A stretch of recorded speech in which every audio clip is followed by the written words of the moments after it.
Comment sublimer un renard à l'acrylique? Bonjour et bienvenue, c'est Jérôme et bienvenue dans cette nouvelle vidéo consacrée à l'acrylique. Nous allons voir ensemble la démonstration complète d'un renard. Mais avant de commencer, si tu découvres l'acrylique, j'ai créé une formation offerte sur le matériel.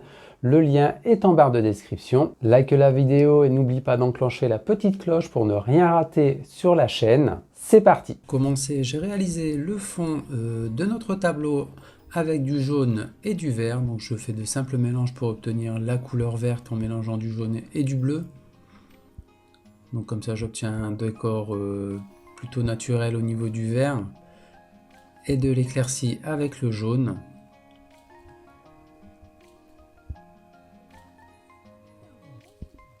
Donc sur le dessous du tableau, j'ai pas hésité à assombrir pour accentuer l'effet d'ombrage sous le renard.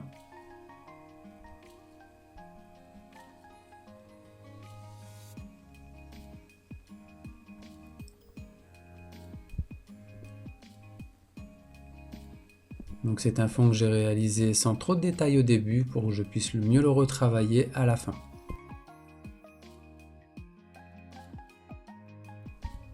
Une fois le fond terminé, je commence à réaliser le portrait de notre renard en effectuant les bons mélanges pour trouver les bonnes couleurs correspondantes à sa fourrure.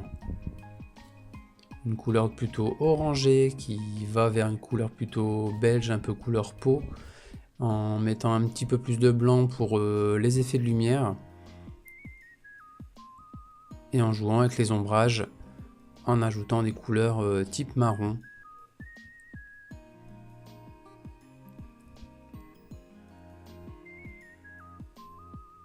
Donc pour le portrait du renard, je me suis aidé de la couleur noire, une couleur que je ne prends pas beaucoup dans mes acryliques en faisant des paysages ou autres, mais là comme c'est du portrait animalier, je préfère obtenir un bon noir bien profond pour réaliser les couleurs de celui-ci.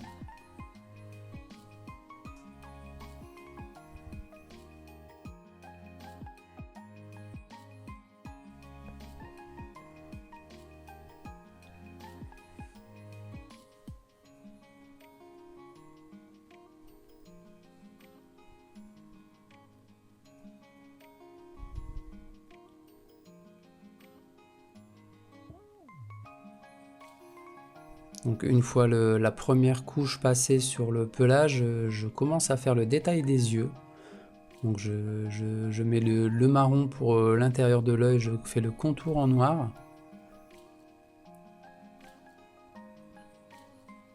Et ensuite je passe au détail avec les ombrages et on finit par les couleurs un peu plus lumineuses en utilisant un petit peu de bleu aussi, qui rend plus naturel le regard du renard.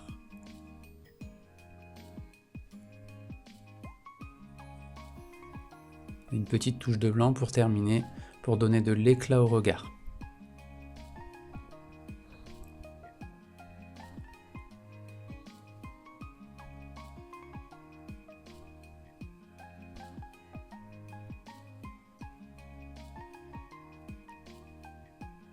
Une fois le regard et la truffe terminés, je commence à réaliser les détails du pelage sur notre portrait, sur notre sujet. Donc je commence tout doucement par explorer les couleurs d'ombrage et ensuite je viens faire quelques mélanges en rappelant la couleur rousse du renard et ensuite avec un peu plus de lumière et de clarté en ajoutant des couleurs claires.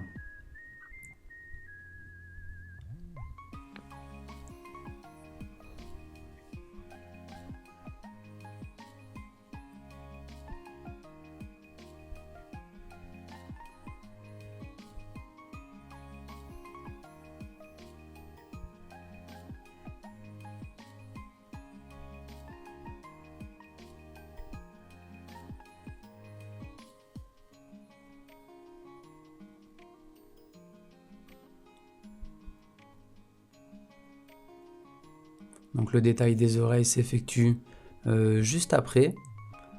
Donc là je prends les bases en venant du bas, donc là je reviens sur l'oreille qui se trouve à droite du tableau.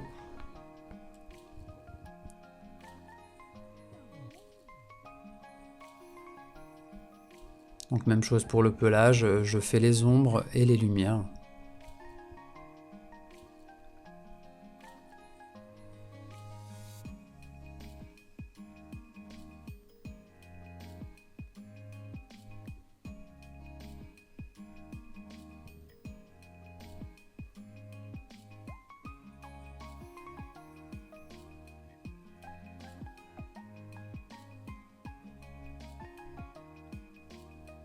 C'est du travail minutieux de réaliser du pelage animal et animaux à l'acrylique.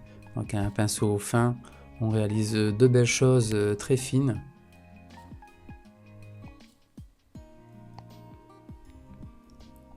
Ça demande beaucoup de patience, mais le résultat à la fin en vaut la peine.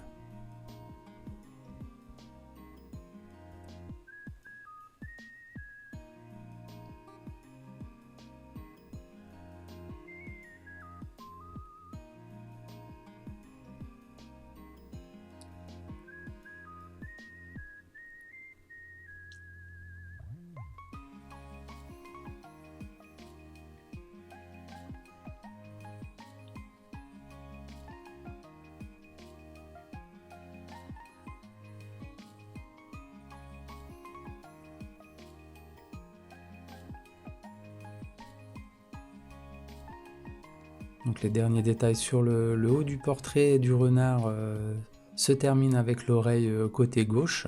Dernier point de lumière avec la couleur blanche. Et je réaccentue de temps en temps avec de la couleur noire, un peu de marron foncé.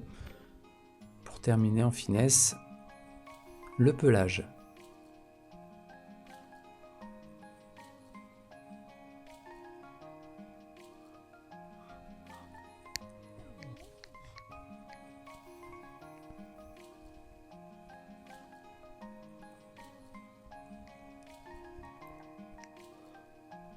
Allez, une fois le portrait du renard terminé, je réalise le bas du corps, donc avec des mélanges de gris, de bleu, de blanc. Je réalise une sorte de mélange pour obtenir la couleur voulue.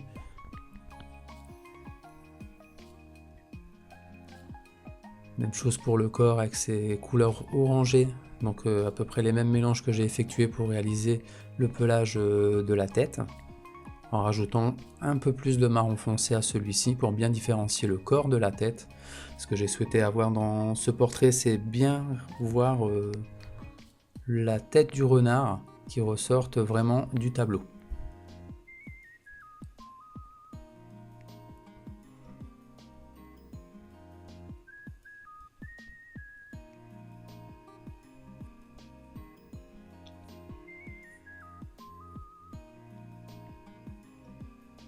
Donc toujours les détails du pelage avec un pinceau à pointe fine, hein, tout ce qui est couleur noire, couleur blanche pour la lumière, des mélanges de gris, de marron foncé, marron clair, même une petite touche de bleu, bleu ciel.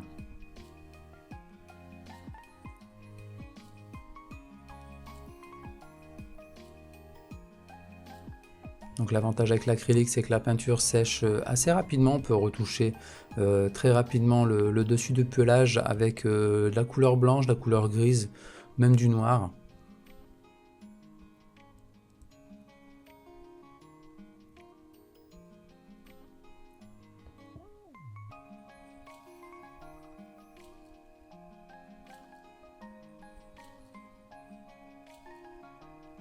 Comme l'acrylique sèche, quand l'acrylique sèche, la peinture prend sa bonne couleur, donc elle s'assombrit un petit peu. Donc je n'ose pas trop accentuer mon effet de marron. La peinture va sécher, va prendre vraiment sa réelle couleur quand elle sera sèche.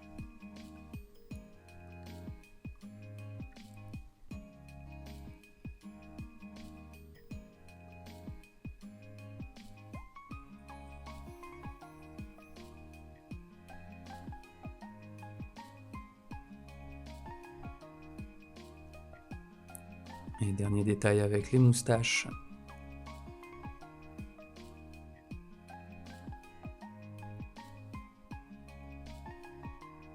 Même chose pour le blanc, je repasse une deuxième fois, voire une troisième fois dessus pour obtenir quelque chose de plus éclatant au niveau de la luminosité de la peinture. Et Et une fois notre renard terminé, je passe sur le décor de fond. Donc je reviens retravailler un petit peu les détails de mon fond en effectuant des effets de feuilles à la peinture avec un pinceau à pointe fine, tout en déposant la peinture avec des mélanges de vert sombre, vert clair et de jaune.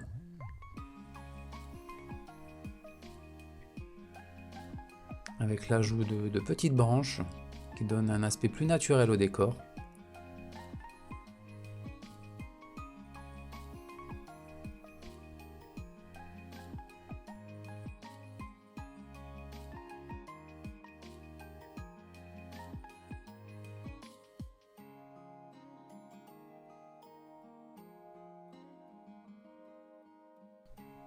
Donc j'hésite pas à redonner de l'intensité aux ombrages au niveau de mon tableau sur le bas du tableau et de l'effet d'éclaircie sur le haut pour bien faire ressortir notre sujet au milieu avec quelques petits points blancs et des petits effets artistiques ici et là sur le tableau.